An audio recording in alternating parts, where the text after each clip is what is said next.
کیا آپ جانتے ہیں کہ ارطغرل غازی نے دنیا کی سب سے طاقتور سلطنت کی بنیاد رکھی تھی؟ اس نے اپنے 2000 ساتھیوں کی مدد سے ایک ایسی حکومت قائم کی جو 700 سالوں تک پوری دنیا پر راج کرتی رہی۔ اس کی نسلوں میں پیدا ہونے والے سلطان محمد فاتح نے ہی دنیا کی سب سے بڑی توپ ایجاد کی تھی۔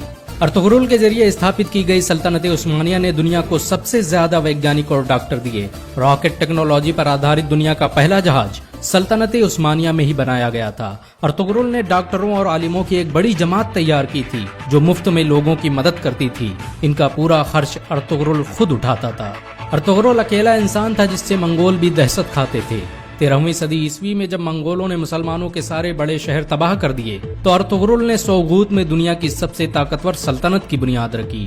ارطغرل کائی قبیلے کے مشہور شاسک سلیمان شاہ کا بیٹا تھا۔